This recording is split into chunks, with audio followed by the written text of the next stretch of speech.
ఏపీలో కాంగ్రెస్ పార్టీని అధికారంలోకి తెస్తానని వైఎస్ షర్మిల ప్రకటించి చాలా రోజులవుతోంది. అయితే ఆమె పీసీసీ అధ్యక్షురాలిగా పదవి చేపట్టినప్పుడు కాంగ్రెస్ ఎలా ఉందో ఇప్పుడు కూడా అలాగే ఉంది. ఎంతమాత్రం మార్పు రాకపోగా ఉన్న కొద్దిమంది సీనియర్లు సైతం పార్టీకి దూరమయ్యారు. ఉన్నవారు సైలెంట్ అయ్యారు. మరోవైపు షర్మిల కూడా ఇప్పుడు చప్పుడు చేయడం లేదు. కనీసం ఆమె కడప జిల్లాలో సైతం కనిపించడం లేదు. అయితే జగన్ విషయంలో రాజీ పడ్డారన్న ప్రచారం నడుస్తోంది. అందుకే కాంగ్రెస్ కార్యకలాపాల్లో క్రమేపీ తన పాత్ర తగ్గిస్తున్నారని, అదే సమయంలో కాంగ్రెస్ ఆలోచన కూడా వేరేలా ఉందని తెలుస్తోంది. అయితే సొంత జిల్లా కడప ముఖం ఆమె చూడకపోవడం ఇప్పుడు విమర్శలకు తావిస్తోంది.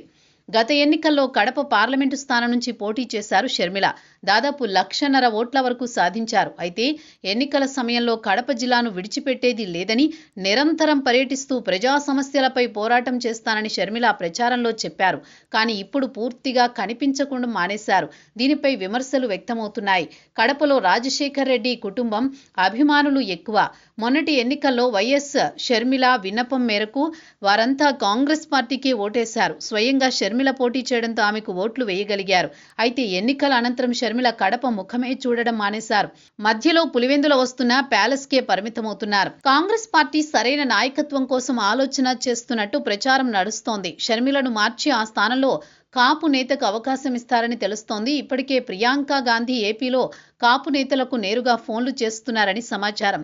కాంగ్రెస్లో ఒక వెలుగు వెలిగి తర్వాత ఇతర పార్టీలో చేరిన కాపు నేతలకు ఆమె టచ్లోకి వచ్చినట్టు తెలుస్తోంది. ముఖ్యంగా కాపు సామాజిక వర్గంలో బలమైన నేపథ్యం ఉన్న కుటుంబానికి చెందిన నేతకు పీసీసీ పగ్గాలిస్తారని కూడా ప్రచారం నడుస్తోంది. ఇటువంటి పరిస్థితుల్లో షర్మిల సైతం కాంగ్రెస్ని సైడ్ చేస్తున్నారని సమాచారం. ఒకవేళ కాంగ్రెస్ ఆమెను తొలగించి మరో నేతకు అవకాశం కల్పిస్తే షర్మిలకు అవమానకరం. అందుకే ఇప్పుడు ఆమె జగన్ వైపు చూస్తున్నట్టు తెలుస్తోంది.